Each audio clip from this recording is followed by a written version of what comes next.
नमस्कार, आप लोग का इस वीडियो में स्वागत है।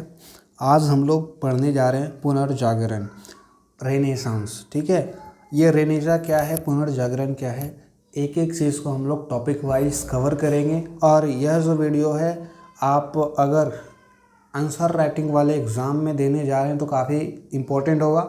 और ये एज इट इज़ ये वाला जो नोट्स आपको है, आप इससे नोट्स बना भी सकते हैं, अपने सिलेबस को कंप्लीट भी कर सकते हैं। ये नोट्स आपको मेरे टेलीग्राम पे मिल जाएगा, वहाँ से जाके ले लीजिएगा, लिंक आपको डिस्क्रिप्शन में दे दिया है। ऐसे तो मैं कहूँगा कि आप वीडियो के साथ साथ नोट्स बनाते रहें, वीडियो को पॉज कर करके, ज़्यादा बेटर रहेगा। आप इन्वॉल्व रहेंगे पढ़ाई में तो ज़्यादा चीज़ें आपको समझ में आएगी। ठीक है, डिसिप्लिन मेंटेन करके चलेंगे तो अच्छे से सब चीज़ समझ जाएंगे। चलिए, आज की जो टॉपिक है पुनर्जागरण। पुनर्जागरण अपने आप में एक बहुत बड़ा नाम है, इसको हल्के में ना लीजिएगा आप लोग। पुनर्जागरण रेनेसा, तो इसको हम लोग एक एक करके समझेंगे। मैं इसको इतना बड़ा इसको क्यों बता रहा हूँ, इससे क्या बदलाव आया, पूरा यूरोप का काया पलट कैसे कर दिया ये पुनर्जागरण, वो समझेंगे आप लोग एक एक करके। आज हम लोग वीडियो में कुछ समझने वाले हैं। देखिए, इस वीडियो में आपको टोटल बहुत सारे टॉपिक्स हैं। एक वीडियो में सारे टॉपिक्स को कवर करना पॉसिबल नहीं है, तो हो सके मैं कम से कम वीडियो में ये सारे टॉपिक्स को कवर कर दूंगा, लेकिन आपको चीज़ें समझ में आनी चाहिए। मेरा ये पहला प्रायोरिटी रहेगा, मतलब पहला उद्देश्य रहेगा। तो देखिए, बहुत सारी चीज़ें हैं। हम लोग सबसे पहले समझेंगे इसका ये उद्देश्य क्या है, फिर थोड़े बहुत जनरल इंट्रोडक्शन, परिचय देंगे। पुनर्जागरण के क्या कारण थे, आखिर ये हुआ कैसे। कोई ना, देखिए, कुछ भी होता है तो उसके पीछे कोई ना कोई वजह होती है, आप लोग समझते हैं।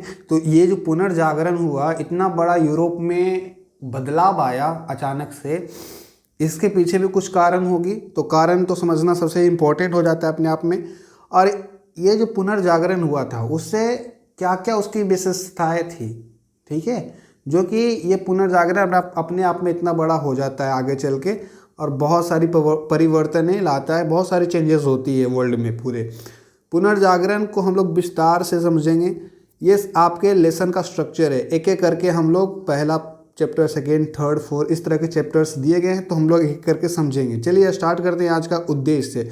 सबसे पहला हम लोग समझते हैं 1.0 उद्देश्य। उद्देश्य हम लोग का क्या है पढ़ने के पीछे, तो हम लोग उद्देश्य, इस इकाई के अध्ययन के अंतर्गत आप बहुत सारे पॉइंट्स को देखेंगे, मुद्दे एवं विषयों को चर्चा में हम लोग लाएंगे।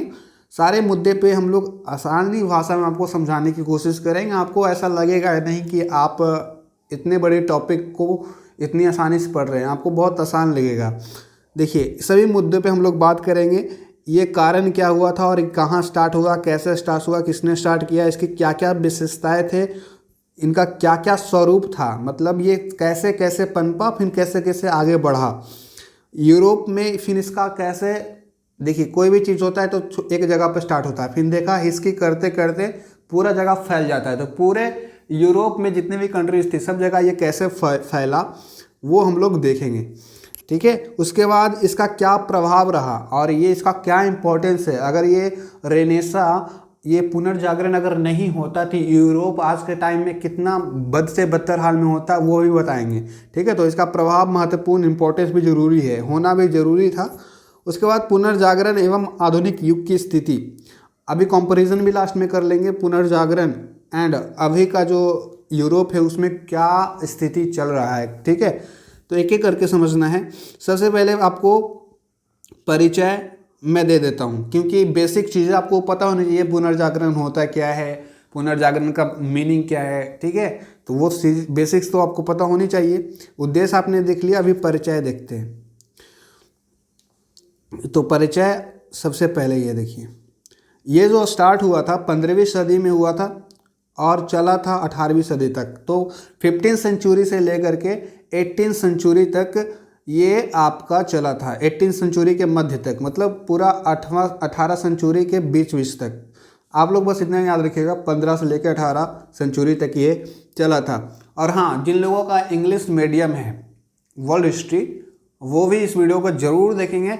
और मैं भी एक इंग्लिश मीडियम का स्टूडेंट हूँ, मुझे यहाँ पर जितनी भी भाषाएँ लिखी गई है हिंदी में, मुझे भी दिक्कत आती है पढ़ने में, लेकिन समझ में आपको यहीं से आएगा, इंग्लिश मीडियम वाले हों चाहे हिंदी मीडियम वाले हों। हिस्ट्री को हिंदी में ही पढ़ो तो ज़्यादा मज़ा आता है, कहानी की तरह आपको समझ में आता है। अब एक एक करके इनके लाइनों को समझने का प्रयास करेंगे। आप लोग बस कान को ध्यान से, ईयरफोन है तो लगाकर सुनिएगा। देखिए पहला जो लाइन दिया गया है, इस इकाई में पुनर्जागरण जो कि यूरोप में 13वीं सदी से लेकर के 17वीं सदी तक चला था। ठीक है, बोलने का 13वीं सदी के उत्तरार्ध मतलब 13वीं सदी से जस्ट बाद एंड 17वीं सदी के मतलब जस्ट बाद तक, तो 13 से 17वां सेंचुरी तक ये चला था। और उसमें बहुत सारी चीज़ें हुई थी, विविध पक्षों पे बात हुई थी, प्रभाव इनके क्या क्या थे, महत्व इम्पोर्टेंस क्या क्या थी इस पुनर्जागरण की, उसके बारे में बात करेंगे। सबसे पहले इनका वर्ड मीनिंग हम लोग देखते हैं। पुनर्जागरण का मतलब क्या होता है, अर्थ क्या होता है। तो पुनर्जागरण का अर्थ होता है पुनर्जन्म। पुनर्जन्म तो आप लोग आराम से समझ जाएंगे, बहुत सारी आपने मूवीज़ देखी होगी, सीरियल देखी होगी, जिनमें एक बार मर गया फिर वही वाला हीरो दोबारा जन्मा है, अब वो इसी लड़की से प्यार करने के लिए। देखा है ना? नहीं देखा है फिर भी आप नाम से तो समझ रहे हैं, पुनर्जन्म, उसी इंसान का एक बार फिर से जन्म, पुनर्जन्म। ठीक तो उसी तरीके से यूरोप का पुनर्जन्म हुआ था, उसी को हम लोग पुनर्जागरण कहते हैं। यूरोप बोल सकते हैं एकदम पूरी बद से बदतर हालात में चली गई थी, सभी चीज़ खराब हो रहे थे, वहाँ के सारे सिस्टम खराब हो चुकी थी। फिर वहाँ पर कुछ ऐसा चेंजेस धीरे धीरे आने लगता है और यूरोप इतना ज़्यादा डेवलप कर जाता है, यही पुनर्जागरण के कारण। ठीक है, तो बोल सकते हैं यूरोप का पुनर्जन्म की कहानी को हम लोग पुनर्जागरण कहते हैं। पुनर्जागरण का अर्थ होता है पुनर्जन्म या फिर से जागना। पुनर्जागरण मतलब फिर से जागना। तो फिर से जागना का सीधा सा अर्थ बताओ भाई। मैं बोल रहा हूँ आपको फिर से जागना, तो ये जो वर्ड आपने सुना फिर से जागना, तो यहाँ पर आपने एक चीज़ गौर की होगी, फिर से क्यों कोई जागेगा? पहले भी तो वो जागा होगा, तभी तो दोबारा फिर से जाग रहा है। हाँ, तो पहले यूरोप डेवलप था लेकिन बीच में कुछ ऐसा हुआ, खराब हुआ, फिर से जागा है, यूरोप डेवलप किया है, उसी की कहानी है। चलिए समझते हैं।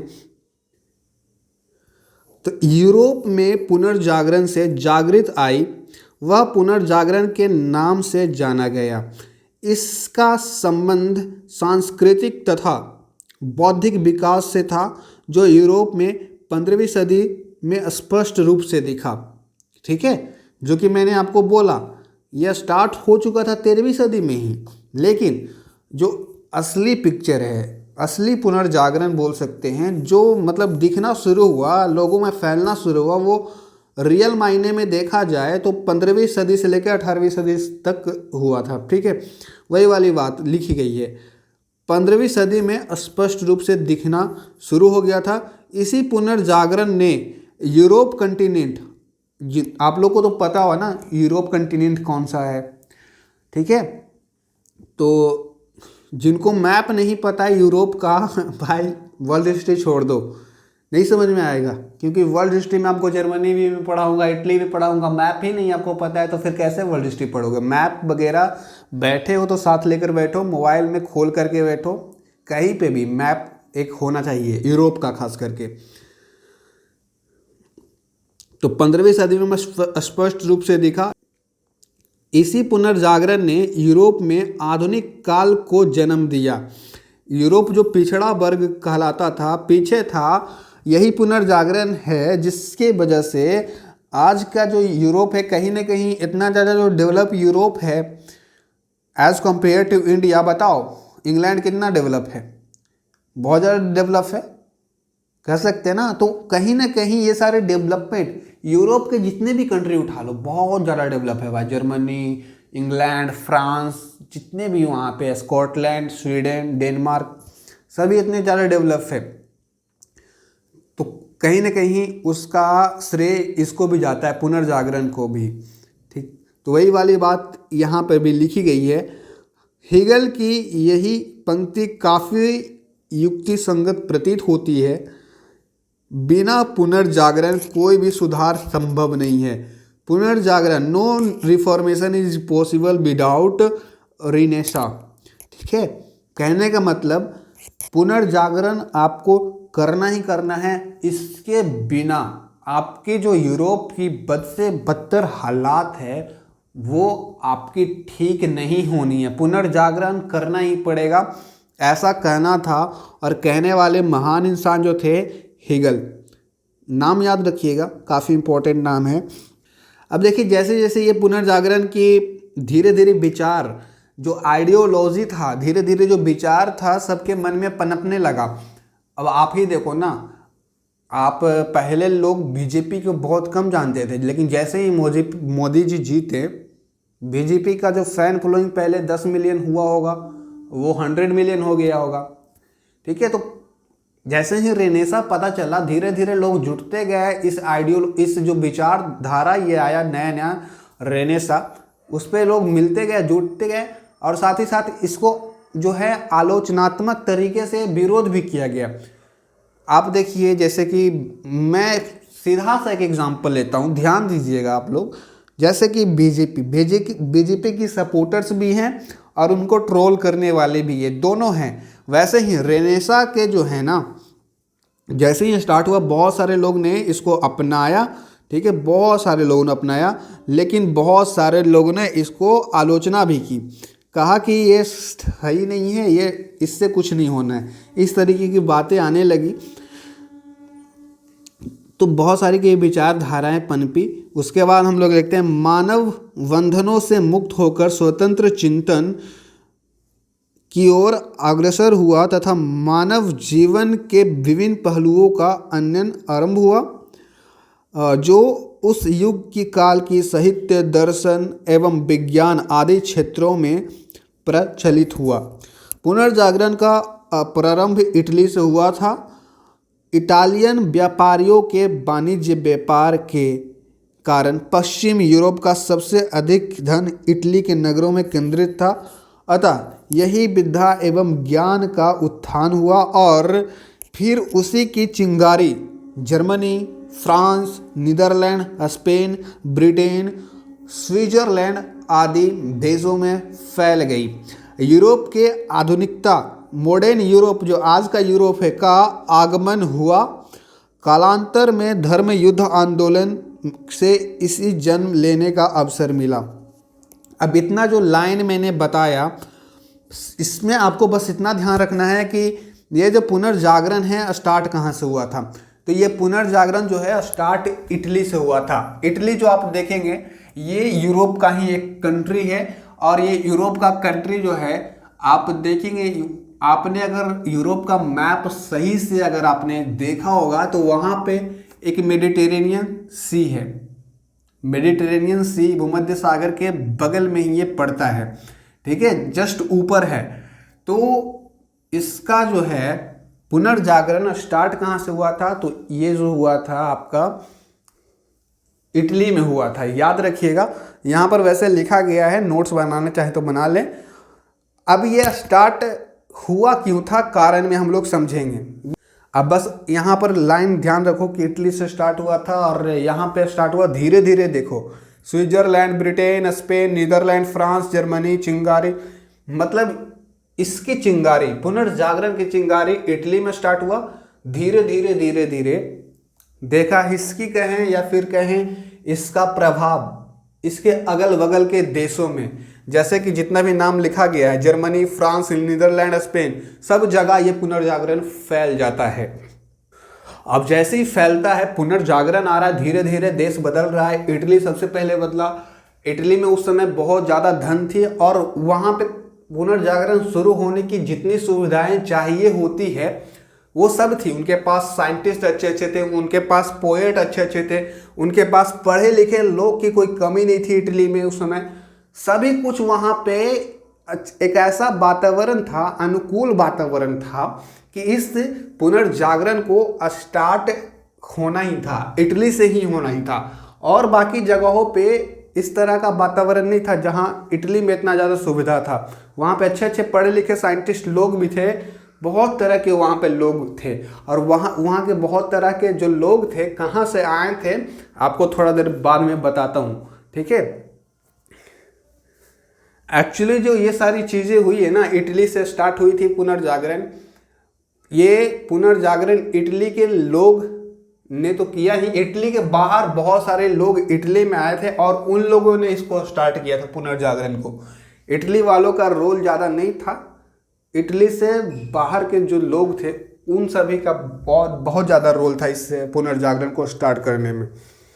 आप समझते पुनर्जागरण के कारण क्या क्या थी। पुनर्जागरण के देखिए बहुत सारे कारण है।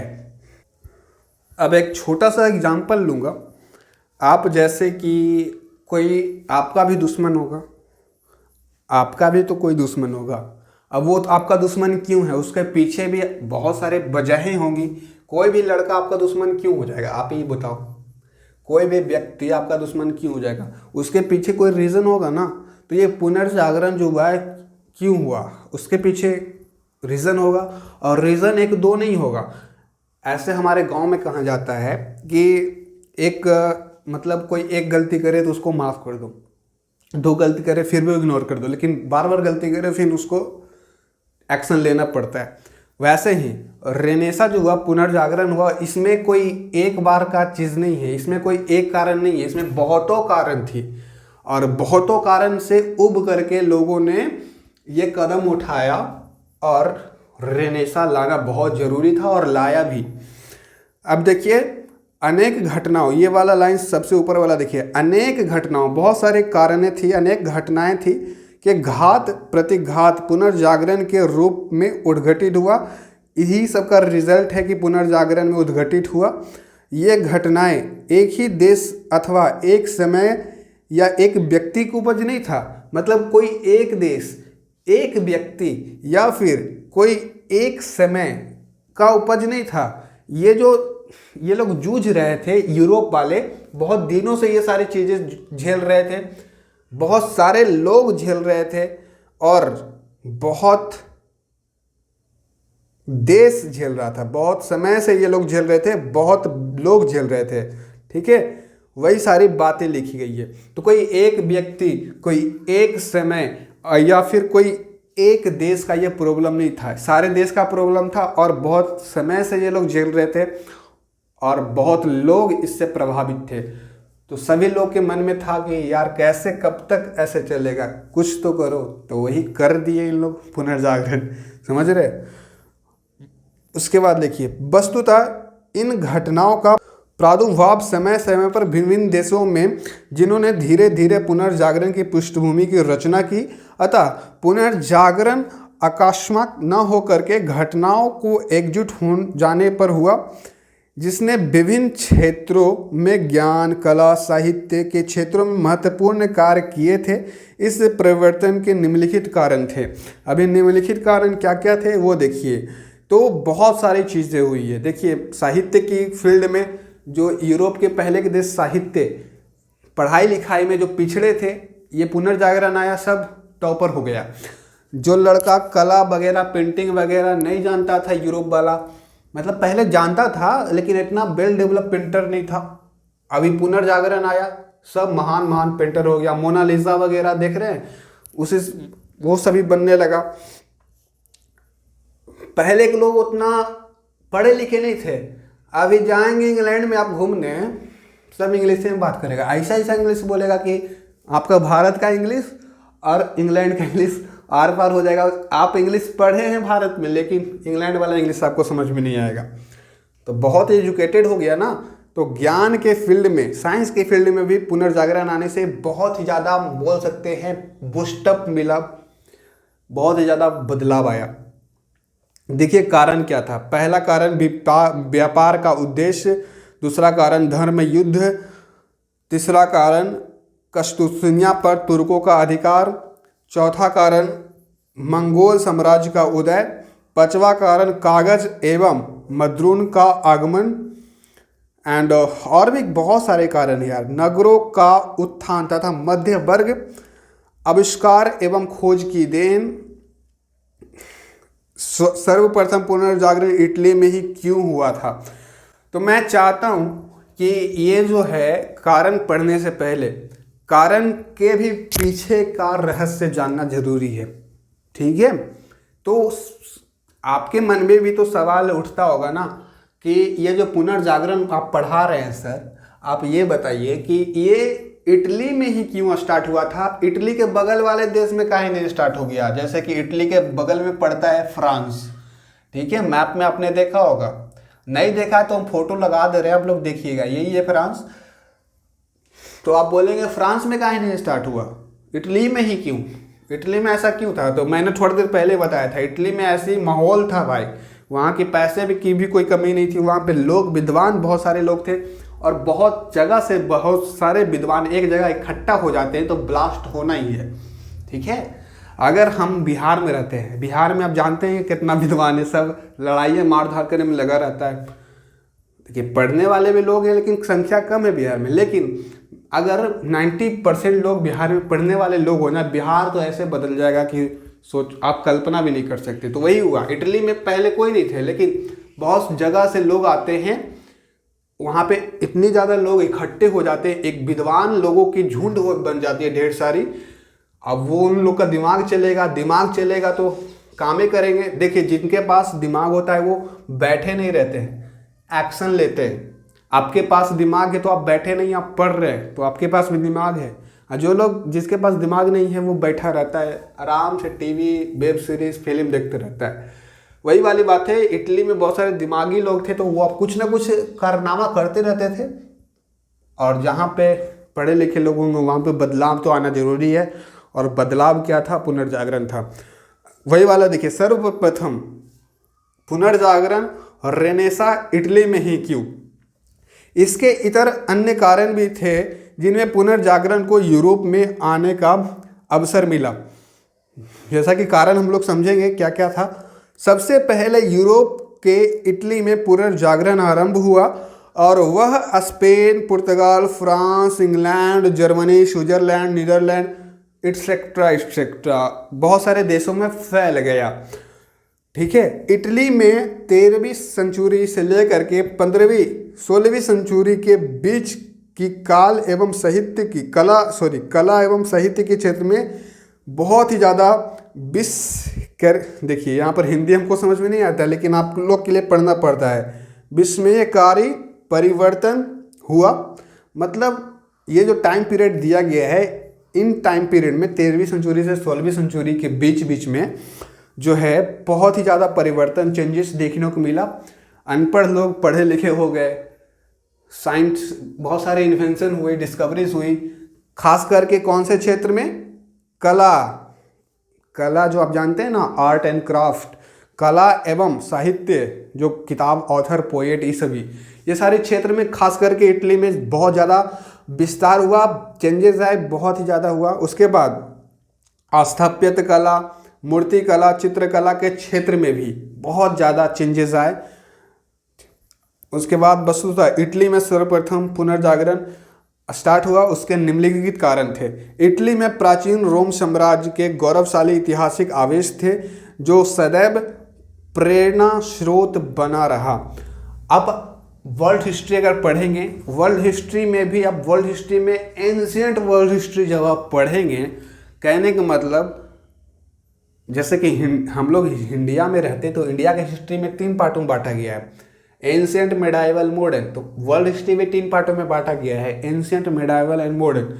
तो अब जब वर्ल्ड हिस्ट्री का एंशिएंट हिस्ट्री पढ़ेंगे, प्राचीन काल का विश्व इतिहास समझेंगे, तो आपको पता चलेगा इटली में, जो इटली का एक शहर है रोम में बहुत तरह की अच्छी सभ्यताएं हुआ करती थी। तो वहाँ के लोग जो थे पहले से ही टैलेंटेड थे और बहुत ही ज़्यादा वेल डेवलप थे। उनका प्राचीन रोम साम्राज्य बहुत ज़्यादा डेवलप था और गौरवशाली ऐतिहासिक आवेश थे वहाँ पे। जैसे कि सिविलाइजेशन मर गया लेकिन उसके आवेश वगैरह तो बचेंगे, तो उससे लोग प्रेरणा लेते थे, मोटिवेशन लेते थे और कहते थे कि हमारे पूर्वज इतने अच्छे तो हम लोग बकलोल क्यों रहे। मोटिवेशन मिलता था उन लोगों को, तो ये भी एक कारण थी।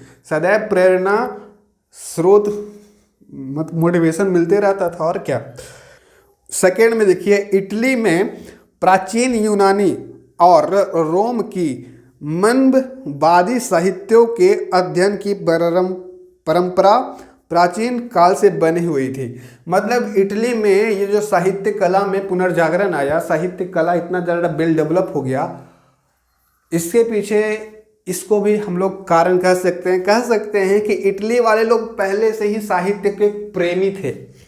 इटली के प्राचीन यूनानी जो लोग थे, जो कि रोम में रहने वाले थे, उनके पास साहित्य के प्रेमी थे, पहले से ही उनको साहित्य अच्छा लगता था।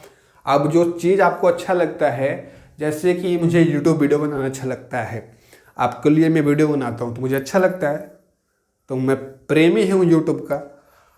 अब हमको एक बस बेस चाहिए, आप लोग प्यार करिए, लाइक सब्सक्राइब करिए, होपफुली हमारा चैनल बड़ा हो जाएगा, ठीक है। तो वही वाला इनको बेस मिल गया, ये लोग पहले से ही सब के प्रेमी थे साहित्य के। अब इनको पुनर्जागरण का एक बेस मिल गया, अब ये साहित्य को अर्श से फर्श पर लेके चले गए, ठीक है। तो आप लोग भी हमको बेस दीजिए, एक नींव रखिए, ताकि हम भी आगे चल के फेमस हों। सब्सक्राइब वगैरह नहीं किए तो कर दीजिएगा। थर्ड में देखिए, इटली के नगरों में व्यापारिक समृद्धि के कारण धनी और समृद्धशाली वर्ग था, तथा जो कला और साहित्य के संरक्षण देने का काम करता रहता था। यहाँ कलाकारों एवं साहित्यकारों के बीच कला बिखेरने एवं निखारने की प्रतिस्पर्धा होती रहती थी। थर्ड पॉइंट में बस इतना समझना है, वहाँ रोम या फिर इटली का ही राजधानी रोम है, तो मैंने बोला वहाँ उनकी जो कंडीशन थी काफ़ी अच्छी थी, उनके पास पैसे की कोई कमी नहीं थी, निपुण थे पैसों से वो लोग। और वो लोग समय समय पे ये जो है कला एंड साहित्य के जितने भी जानकार थे, बड़े बड़े विशेषज्ञ थे, उनकी हेल्प किया करते थे। वहाँ के राजा इन लोगों को प्रोत्साहन देते रहता था, हाँ करो यार करो, ये सब काम जो कर रहे हो करो, बहुत बढ़िया है। तो सपोर्ट था एक तरीके से, इटली के राजा वगैरह का सपोर्ट था। इन लोग कला, जितने भी बड़े बड़े आर्टिस्ट थे, पेंटर थे, ठीक है, राइटर, पोएट, सभी को पैसे वगैरह का मतलब जो होता है हेल्प दिया करते थे राजा वगैरह। और समय समय पे प्रतियोगी प्रतिस्पर्धा मतलब कंपटीशन करवाते रहते थे। अब जहाँ पे कंपटीशन होगा तो हम बेस्ट, हम जीतेंगे, तुम हारेगा। अब इस कंपटीशन के चक्कर में सभी अपना 100% देना चाहेंगे, और सभी अपना 100% देंगे, तो उनमें से एक ऐसा बंदा होगा जिसका सबसे बढ़िया निकल के आएगा, और जो बाकी जो रह गया वो भी बढ़िया बनाया है, क्योंकि सभी ने अपना 100% दिया है, लेकिन जीतेगा तो कोई एक ही। तो इस कंपटीशन की भावना जहाँ पे रहती है, लोग बढ़ चढ़ के मेहनत करते हैं, लेजी फील कभी नहीं करते हैं, पूरा दम जोर शोर से करते हैं। अब ये मेहनत करेंगे तो एट द एंड फायदा किसको हो रहा है? राजा को फायदा हो रहा है, पूरा इटली को फायदा हो रहा है। और इटली में इतने ज़्यादा कंपटीशन की वजह से लोग भाग ले रहे हैं, लोग सीख रहे हैं, और लोग तरक्की कर रहे हैं। तो पुनर्जागरण में तो यही तो चाहिए था। कोई भी फील्ड में पुनर्जागरण हो, साहित्य की फील्ड में पुनर्जागरण हो, म्यूजिक के फील्ड में, पेंटिंग के फील्ड में, साइंस की फील्ड में, टेक्नोलॉजी के फील्ड में, जो भी आपका फील्ड है सभी में पुनर्जागरण होना जरूरी था। मेनली इटली में साहित्य, कला, आर्ट, म्यूजिक, डांस वगैरह में ज़्यादा रुचि था, तो वो लोग उसमें पुनर्जागरण करते हैं। फोर्थ में, इन नगरों में दीर्घकालीनता शांति थी। 1454 1454 ईस्वी या सेंचुरी के बाद जो उत्तर वाला इटली है, उत्तरी साइड में है, नॉर्थ इटली पर फ्रांस का आक्रमण नहीं हुआ था, तथा शांति की स्थिति का विकास हुआ। 13वीं सदी में यह माओवादी परंपराओं का विकास हुआ। कहने का मतलब, इटली एक शांत प्रिय देश था। इटली उस समय किसी से दुश्मनी खास करके नहीं था, ना किसी से दुश्मनी ना किसी से दोस्ती, अपने में मगन। आप लोग को भी ऐसा ही रहना चाहिए। अगर आप डेवलपमेंट करना चाहते हैं, कहीं पे बहुत बड़ा करना चाहते हैं, तो आप लोग कट के रहिए, किसी से ज़्यादा लगाव ना रखिए, ना किसी से ज़्यादा दुश्मनी। दोनों आपको मेंटली टेंशन में रखेगा, ठीक है, आपको आगे बढ़ने नहीं देगा। तो ये लोग का शांति प्रिय देश था। चौथा पॉइंट में यही लिखा गया है। पांचवा पॉइंट, अद्वितीय प्रतिभा संपन्न साहित्यकारों तथा कलाकारों का जन्म इटली में हुआ। यह एक असाधारण बात रही कि एक छोटे से प्रतिभाशाली समूह द्वारा संस्कृत पुनर्जागरण का काम वहाँ से शुरू किया गया। अगेन वही वाली बात आप लोग याद रखिएगा जो मैंने सबसे शुरू में वीडियो को स्टार्ट होने में ही बताया था आप लोगों को। मैंने ये कहा था इटली में वैसा माहौल था यार, इटली में वैसा माहौल था इसीलिए इटली में स्टार्ट हुआ। इटली में जन्म हुआ महान महान साहित्यकारों का, कलाकारों का, तो ये सभी का जन्म होगा इटली में, तब इटली के लिए ही काम करेगा ना, कि जाके करेंगे अपने मौसी के लिए, इटली के लिए ही काम करेंगे। तो इटली का ये भी एक है कि इटली में ही क्यों हुआ, जवाब मिल रहा है ना। ये 5 पॉइंट आपको मैंने बताए। अब इस 5 पॉइंट में आपको 2-3 पॉइंट याद रख लेंगे तो बहुत हो जाएगा, ठीक है। अब आपसे कोई पूछेगा कि इटली में ही पुनर्जागरण रेनेसा क्यों स्टार्ट हुआ तो बता देंगे, मेरे ख्याल से बता दीजिएगा। लास्ट पॉइंट देख लेते हैं, छठा पॉइंट 6। इटली का तत्कालीन राजनीतिक एवं सामाजिक स्वरूप ने भी कलाकारों, साहित्यों को भी विकसित होने का सुअवसर दिया। समाज की भावना प्रधान एवं बुद्धिपरक वर्ग था जिसने कला और साहित्य की रुचि ली और प्रोत्साहन, मतलब कहने का सिंपल मतलब गवर्नमेंट वगैरह का भी फुल सपोर्ट था, जो लोग आर्टिस्ट थे उन लोग का फुल सपोर्ट मिल रहा था। ओके, अब देखिए हम लोग यूरोप में 12वीं सदी के बीच व्यापार औद्योगिक विकास का इटली प्रधान केंद्र बना रहा। इटली मतलब मेन केंद्र बना रहा पुनर्जागरण का, धीरे धीरे इटली से ही फैला है, तथा वह सबसे धनी देश था उस समय का। विदेश व्यापारों से धन के साथ साथ ज्ञान की भी प्राप्ति हुई। रोम के कैथोलिक चर्च का केंद्र था। देखिए रोम जो था उस समय, वहाँ पे धार्मिक सुधार भी बहुत ज़्यादा हुआ है। रिलीजियस पॉइंट ऑफ व्यू से भी पुनर्जागरण का बहुत ज़्यादा योगदान है। इन्होंने रिलीजियस पॉइंट ऑफ व्यू से भी काफ़ी ज़्यादा चेंजेस आया है इस पुनर्जागरण की वजह से। तो रोम जो था ना, वहाँ पे कैथोलिक चर्च का मेन पॉइंट था, ठीक है, बोल सकते हैं केंद्र था उस समय का।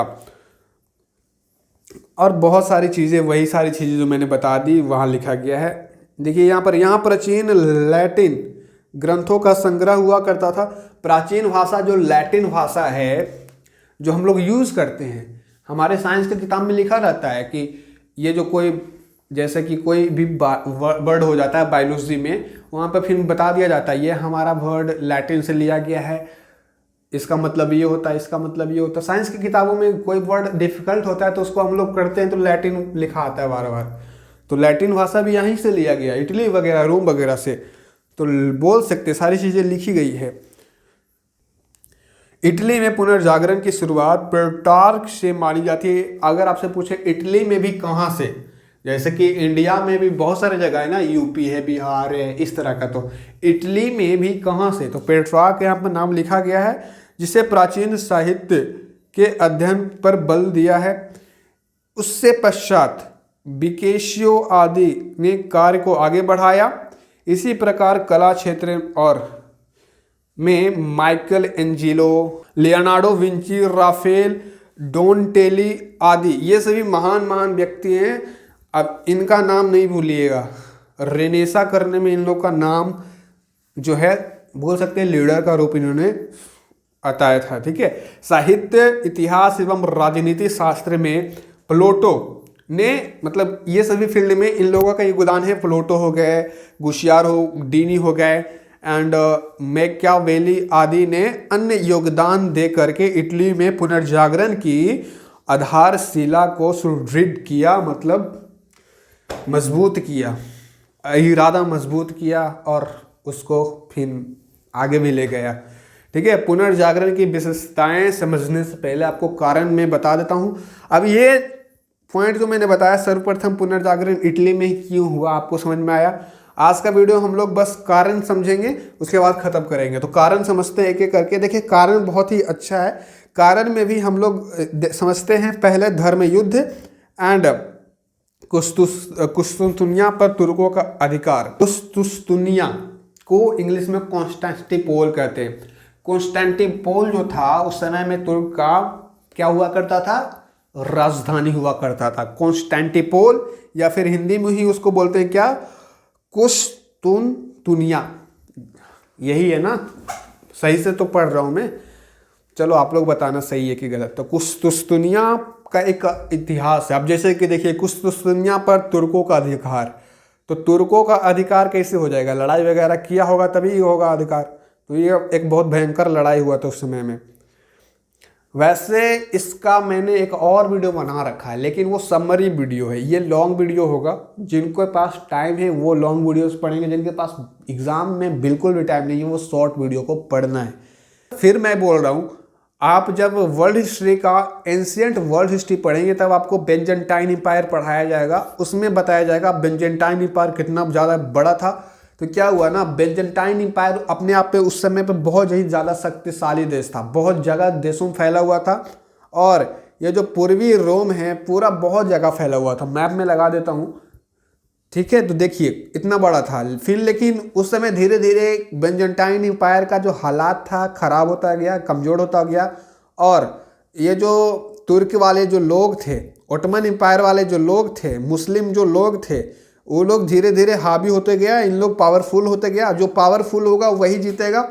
ये जो पगलन था रोम वाला थोड़ा सा कमज़ोर होते गया, तो तुर्क वाला हावी होते गया। फिर लास्टली जो तुर्क वाला है बेंजेंटाइन एम्पायर को पूरी तरीके से बर्बाद कर देता है, तहस नहस कर देता है, और तुर्की वाला ओटमन एम्पायर जीत जाता है, ठीक है। और जीत जाएगा तो फिर किसका राज होगा, ओटमन एम्पायर का। तो इस तरीके से तुर्क साम्राज्य का अधिकार हो जाता है। 1453 ईस्वी में तुर्कों ने पूर्वी रोमन, जो पूर्व का जो रोम था, जिसको हम लोग बेंजेंटाइन साम्राज्य बोलते थे, उसकी राजधानी मैंने बताया था बेंजेंटाइन जो कुस्तुस्तुनिया है राजधानी है बेंजेंटाइन साम्राज्य की, उस पर पूरी तरीके से अधिकार कर लिया।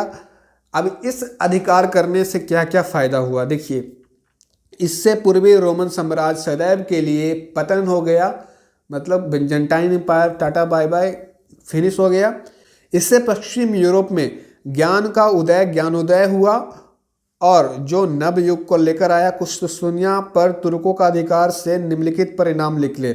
अब ये जो लड़ाई हुआ था बेंजेंटाइन एम्पायर वर्सेस तुर्की मुस्लिम लोग, इसमें रिजल्ट क्या निकला, तो पहला रिजल्ट तो आप ही बोलेंगे तुर्की वाला जीत गया, तुर्की लोग का अधिकार हो गया। ये जो कुस्तुस्तुनिया तो जो बेंजेंटाइन एम्पायर का राजधानी था वो लेके गया।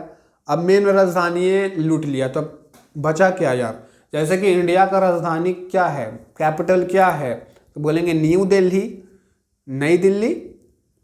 अब कोई देश पाकिस्तान मान लीजिए, वैसे उसकी औकात नहीं है इतनी, लेकिन मान लेते हैं पाकिस्तान हमारा जो कैपिटल है उसी को लूट लेता है, कब्जा कर लेता है, दिल्लियों की उड़ा लेता है, मतलब उसके हाथ में चला गया। बहुत सारी चीज़ें चली जाएगी हम लोग के हाथ से। जितना भी बड़ा बड़ा हेडक्वार्टर है, सीबीआई, एसपी, सारी बड़ी बड़ी मिनिस्ट्री ऑफिसेज, सभी सुप्रीम कोर्ट, सभी की सभी दिल्ली में ही है, सारी की सारी। अब उसी को उड़ा लिया, तो बोल सकते हैं आप मेन नस पकड़ लिया। इसी तरीके से तुर्की वाला इसका मेन नस कुस्तुस्तुनिया उड़ा लिया था, तो दिक्कत हो गया। अभी देखिए कुस्तुस्तुनिया पे ये जो अधिकार किया उससे क्या क्या रिजल्ट निकला, कितना बर्बाद हुआ ये बेंजेंटाइन एम्पायर रोम वाला, कितना बर्बाद हुआ देखिए। पहला में पूर्वी देशों में जाने वाले अधिकार एवं अब तुर्कों का अधिकार हो गया, तथा यूरोप के पूर्वी देश के साथ व्यापार बंद हो गया। अपनी आवश्यकताएं को पूर्ति हेतु दक्षिण पश्चिम यूरोप के लोग किसी नए व्यापार मार्ग, संभवतः जल मार्ग खोज निकालने के लिए उठ खड़े हुए। इसी कड़ी में 1492 ईस्वी में अमेरिका, 1498 ईस्वी में भारत एवं पूर्वी द्वीपों का जल मार्ग ढूंढा गया। आपने बहुत पढ़ा होगा, भारत का जो खोज था वास्को डी गामा ने किया है, बिल्कुल गलत है। भारत के आने की रास्ते की खोज वास्को डी गामा ने की थी, ना कि भारत की खोज। भारत का खोज कोई नहीं किया है। भारत का खोज किसने किया है कोई किताब में आपको नहीं मिलेगा। वास्को डी गामा जो थे यूरोप से भारत आए थे और बताए थे भारत जाने का यही रास्ता है। उसके बाद वही रास्ता पे चल चल के सब आया, फ्रांस, ये सब पुर्तगाल वाला, फिर लास्ट में आया ईस्ट इंडिया कंपनी, भारत को अपने मुट्ठी में बंद कर लिया, भारत को गुलाम बनाया। सब सर्वप्रथम आए थे हमारे देश में वास्को डी गामा। वही सारी चीज़ें हुई। देखिए अभी पूरी तरीके से बेंजाइंटाइन एम्पायर पे तुर्कों लोग का कब्जा हो गया था। इससे क्या हुआ, सारे उन्होंने कब्जा कर लिया था, तब उधर व्यापार ये लोग करने थोड़ी जाएगा यार, चाचा आप हम हार रहे हैं मेरा सामान खरीद लीजिए मार के भगा देगा। ठीक है, तो दो दुश्मन में कभी व्यापार होते देखे हैं? नहीं। तो तुर्क ने हथिया लिया था, तो वो जो ना आपका पूर्वी देश जाने वाले अधिकार अब तुर्कों के पास हो गया था, तो ये वो उधर नहीं जा सकते थे। ठीक है, अब इनके पास चारा बस यही बच गया था, अब जो है उसी में आपको करना है। ठीक है, अब अपनी आवश्यकताओं को पूर्ति करने के लिए दक्षिण पश्चिम यूरोप में इनको जाना था, क्योंकि पूरब तो किनके हाथ में चल गया, तुर्कों के हाथ में, तो जितना बचा है उसी में न करेंगे। तो ये लोग दक्षिण पश्चिम, ठीक है, इस तरीके से साउथ हो गया, अभी उधर लूट लिया, तो साउथ वाले रीजन अगल बगल के देश में फिर अपना अपॉर्चुनिटी ढूंढने लगे। इसी कड़ी में फिर आगे चल के बहुत सारी चीज़ें खोज हुई, अमेरिका का खोज हुआ, इंडिया के रास्ते का खोज हुआ, एंड बहुत सारी चीज़ें खोज हुई। एंड अगला पॉइंट देखते हैं, पॉइंट नंबर 2, कुस्तुस्तुनिया यानी कॉन्स्टेंटिनोपल 200 वर्षों से ज्ञान, दर्शन तथा कला का महान केंद्र रहा था, जिसके लूटा किसने, तुर्क वालों ने लूट लिया। लेकिन कुस्तुस्तुनिया जो था बेंजाइंटाइन एम्पायर का जो राजधानी था, अपने आप में बहुत ही बड़ा ज्ञान का केंद्र था, दर्शन का केंद्र था, कला का केंद्र था। ठीक है, महान केंद्र था। बर्बर तुर्क के लिए इनकी कोई उपयोगिता नहीं थी। मतलब ये जो पकलोलन था तुर्की वाला, मुस्लिम लोग, इनके लिए टेक्नोलॉजी, इनके लिए कला, इनके लिए ज्ञान, नॉलेज कुछ मायने नहीं रखता था, खाली मार धाड़। तो ये जो जीता था ना कुस्तुस्तुनिया पे तुर्क वाला, तो मतलब कर ही लिया, कब्जा में ले ही लिया, लेकिन इसके लिए कोई काम का नहीं था। ये लोग बर्बर आदमी था, खाली लड़ाई वगैरह करता था, ये सब ज्ञान वान की करेगा, कुछ नहीं करेगा ये। फलस्वरूप यहाँ आजीवक की खोज हजारों यूनानी विद्वान, दर्शन शास्त्री, कलाकारी, जितने भी कलाकारी करने वाले लोग थे, वो लोग क्या किए, वहाँ के जो लोग थे वहाँ से भागे।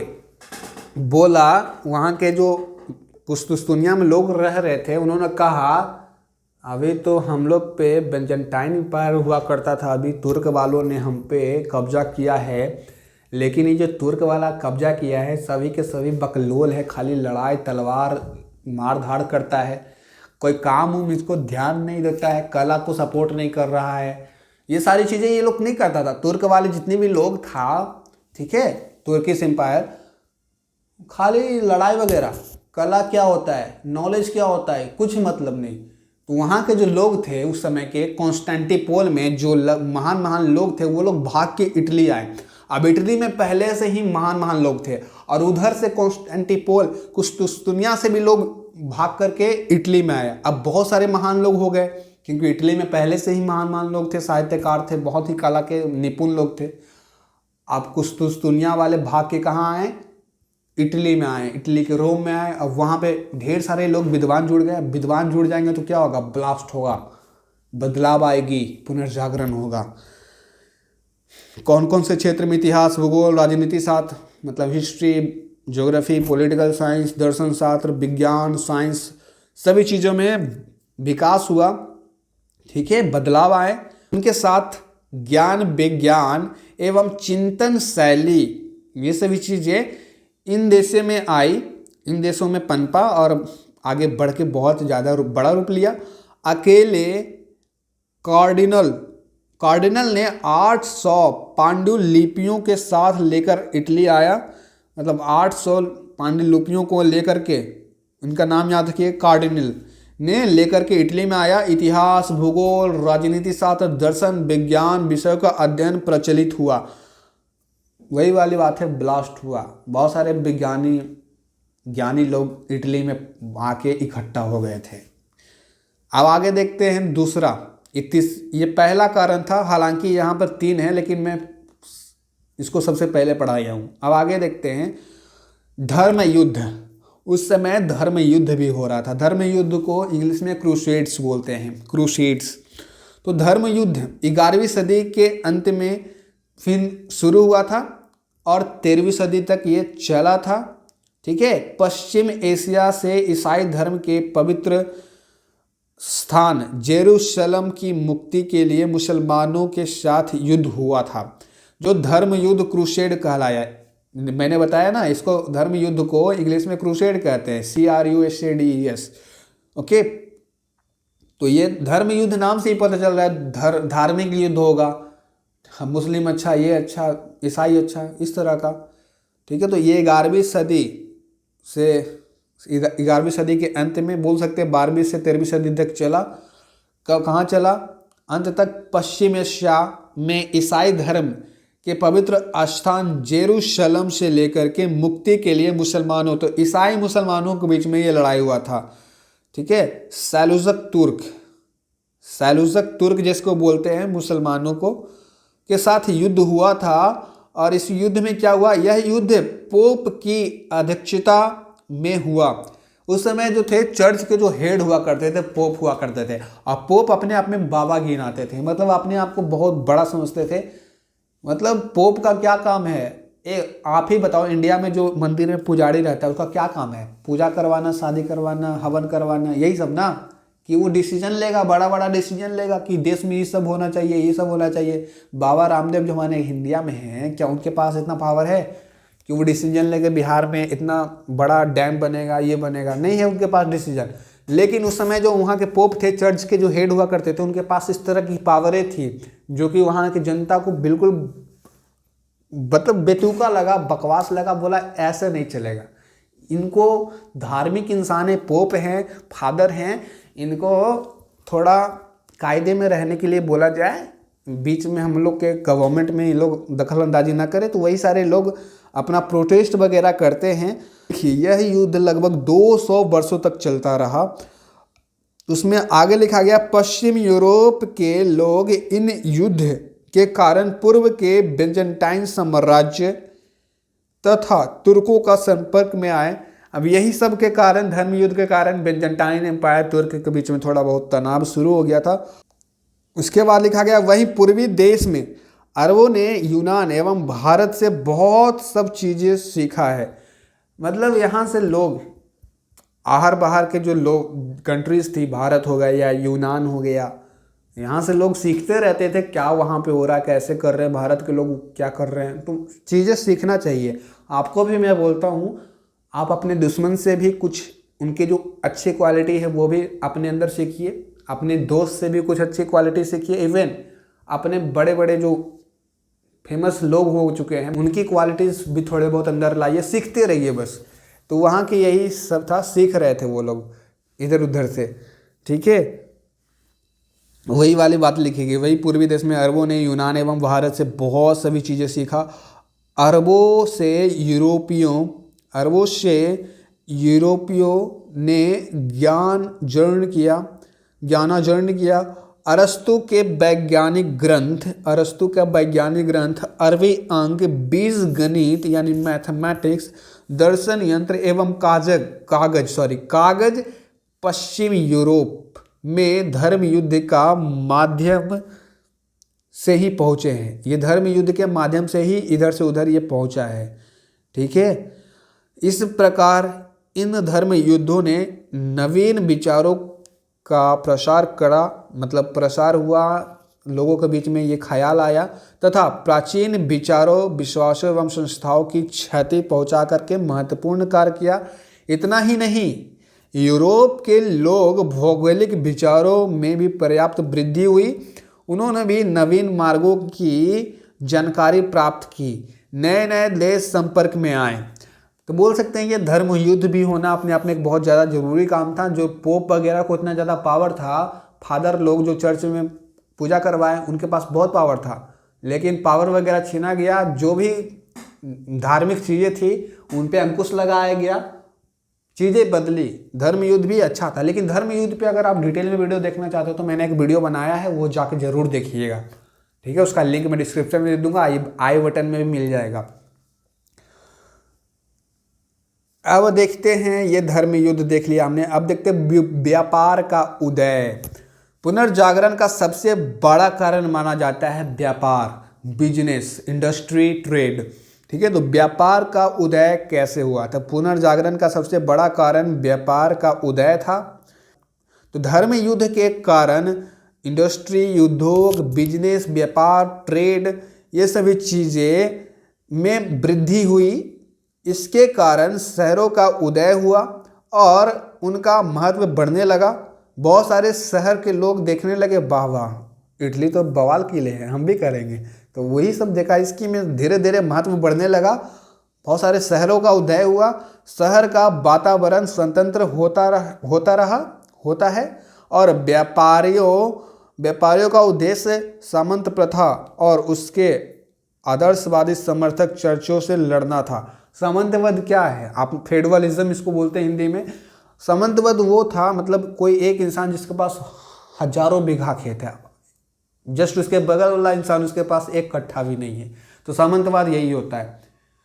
तो ये सभी चीज़ कुरीतियाँ थी ना, बहुत सारी जो कुरीतियाँ थी उनके खिलाफ भी लड़ना था। सामंतवाद हो गया, और भी बहुत सारी चीज़ें यहाँ पर लिखी गई है, सबको ध्यान में देना आपको, ठीक है। शहर का वातावरण को स्वतंत्र होता है। व्यापारियों का उद्देश्य है सामंत प्रथा जो चला आ रहा था, किसी के पास इतना ज़्यादा खेत, किसी के पास एको कट्ठा नहीं, उसके आदर्शवादी समर्थक चर्च जो था, चर्च वगैरह पे जो जितना महत्वपूर्ण देना चाहिए पोप वगैरह को, ठीक है, वो सभी से भी लड़ना था और साथ ही साथ व्यापार भी करना था। तो ये लोग रिलीजियस भी लेकर चल रहे थे, व्यापार भी लेकर चल रहे थे। इसकी शुरुआत इटली से हुई, ठीक है। व्यापार का भी शुरुआत कहाँ से हुआ? इटली में पैसा बहुत था तो इटली से ही हुआ। व्यापारियों नगरों, जैसे कि वहाँ के जो इंडस्ट्री हब थी, कौन कौन से थे? व्यापारिक नगरों जैसे कि वेनिस हो गया, फ्लोरेंस हो गया, नेपल्स हो गया, इस व्यापार से लाभ उठाया। ये सभी व्यापार का हिस्सा बना और लाभ उठाया कि यहाँ के व्यापारी पश्चिम एशिया के मध्य से सुदूर पूर्वी की ओर बढ़ने लगे। मतलब अब देखिए, आप इंडिया में कुछ नया नया हेलीकॉप्टर बनाए हैं हजारों तादाद में, तो इंडिया में ही रखने के लिए क्या, कि उसको बेच करके मुनाफा कमाएंगे? तो इंडिया भी अपना सामान इधर उधर बेचता है, अफगानिस्तान बेचता है, नेपाल बेचता है और भी यूरोप में बेचता है। तो वही वाली चीज़ें हुई, व्यापार होने लगा, धीरे धीरे चीज़ें फैलने लगी और क्या, इधर उधर व्यापार बढ़ने लगा, लोग बेचने लगे। यहाँ के व्यापारी पश्चिम एशिया के मध्यम से सुदूर पूर्वी और बढ़ने लगे और अपना बिजनेस फैलाने लगे। वस्तुओं का यूरोप के बाजार में ले जाने का सिलसिला फिर शुरू हो चुका था। धीरे धीरे बवाल होना शुरू हो चुका था, पैसा ही पैसा होगा। इनसे इटली का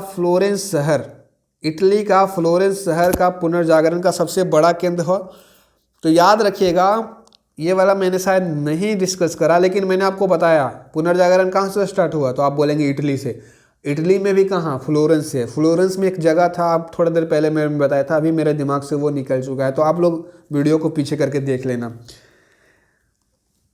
तो इटली के फ्लोरेंस शहर से पुनर्जागरण का सबसे बड़ा केंद्र था और यहीं से पुनर्जागरण स्टार्ट हुआ था। व्यापारी वगैरह भी यहीं लोग थे, यहाँ पर ही ज्ञानी बाबा लोग बैठे हुए थे ढेर सारे।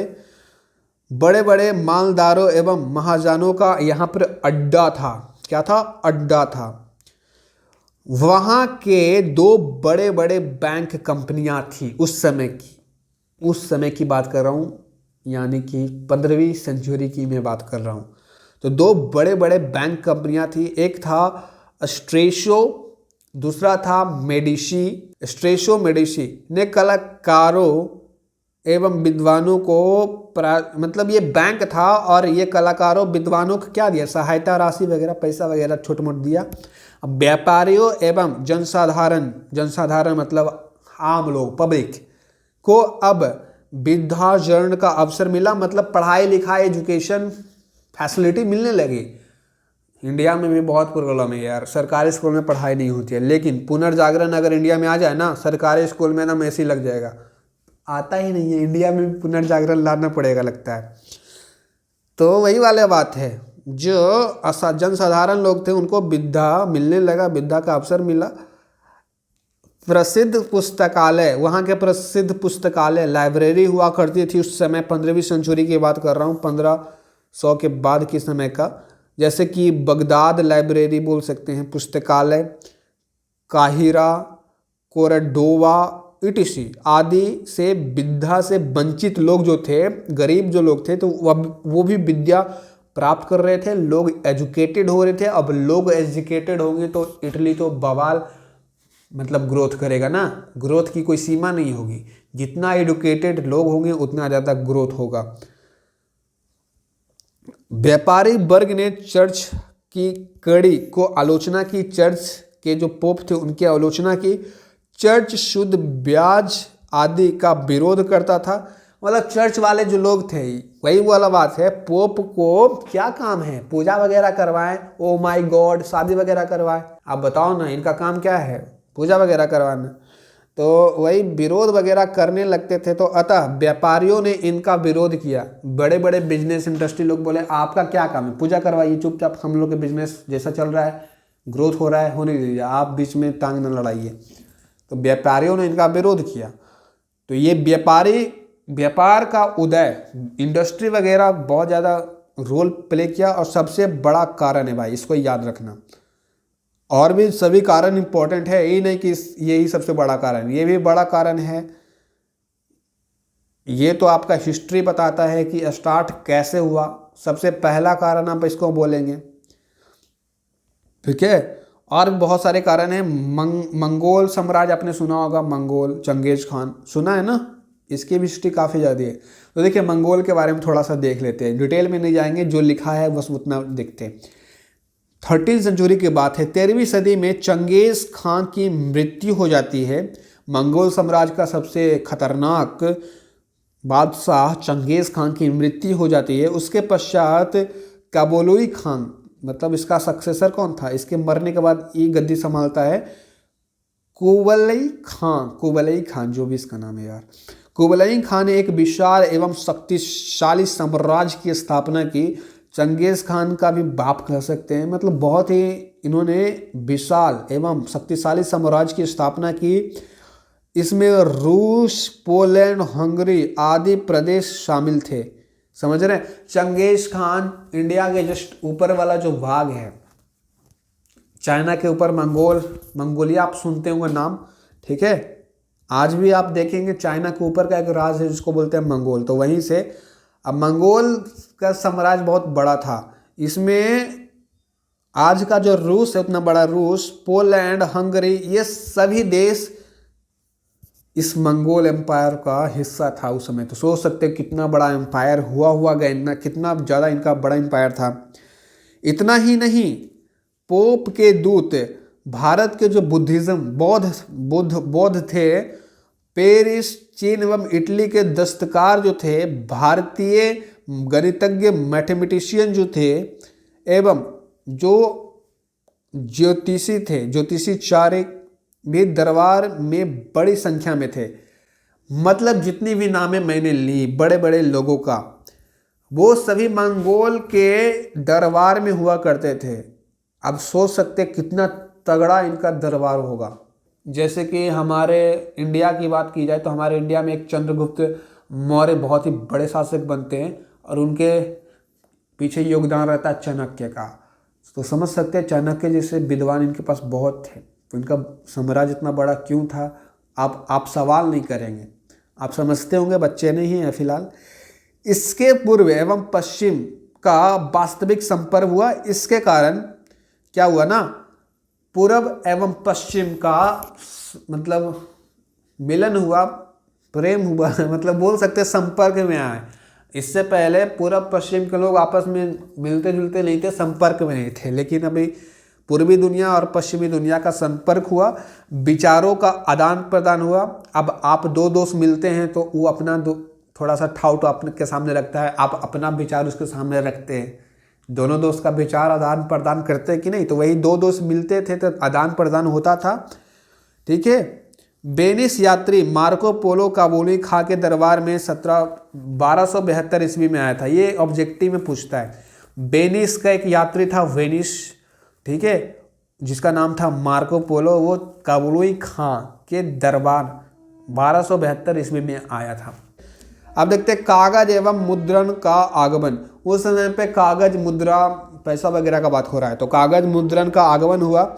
यूरोपवासी, जो यूरोप के लोग थे, उन्होंने अरब वासियों के सहयोग से, यूरोप प्लस अरब मिल करके उनके सहयोग से कागज बनाने की कला सीखी, कैसे पेपर बनाया जाता है। 15वीं सदी में जर्मनी के जोहेनिस गुटेनबर्ग नामक व्यक्ति ने क्या किया, टाइपर मशीन की खोज कर दी। टाइपिंग मशीन जो देखते हैं आप आज की डेट में, तो उसकी खोज किसने की थी? तो प्रिंटिंग प्रेस की खोज गुटेनबर्ग ने की है। याद रखिएगा, खटाक खटाक आज हम लोग जाते हैं दुकान में, भैया PDF का प्रिंट निकाल दीजिए, तो इसका खोज किसने किया था? जोहान्स गुटेनबर्ग जर्मनी के रहने वाले थे। उन्होंने क्या था, टाइप मशीन की खोज कर निकाला। यह यहाँ से मुद्रण कला का मार्ग विकसित हुआ। अभी छपाई होने लगा, टाइप मशीन निकल गया, अब पैसा छपेगा, छपते चला जाएगा। तो यही वाली बात है, यहाँ से मुद्रण कला का मार्ग क्या हुआ, प्रशस्त हुआ और सस्ती पुस्तकें छपने लगी। अब टाइपिंग मशीन लिखा है तो खाली नोटें छापेंगे क्या, पुस्तक वगैरह भी तो छापेंगे। अब पहले के ज़माने में पुस्तक हाथ से लिखा करते थे, इसीलिए पुस्तक महंगी होती थी, क्योंकि हाथ से किताब लिखना हजारों में बहुत मेहनत लगता था, इसीलिए महंगी हुई करती थी।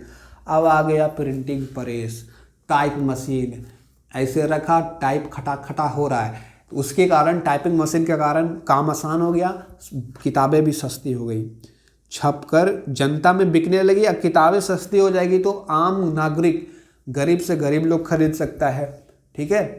अब गरीब से गरीब किताब खरीदेगा तो वहाँ किताब खेलने के लिए थोड़ी खरीदेगा, जहाज बना के उड़ाने के लिए थोड़ी खरीदेगा, किताब पढ़ने के लिए खरीदेगा ना। किताब पढ़ने के लिए लोग खरीदने लगे, गरीब से गरीब। अब पढ़ेंगे तो लोग एजुकेटेड होंगे तो अगेन पुनर्जागरण में हेल्प करेंगे।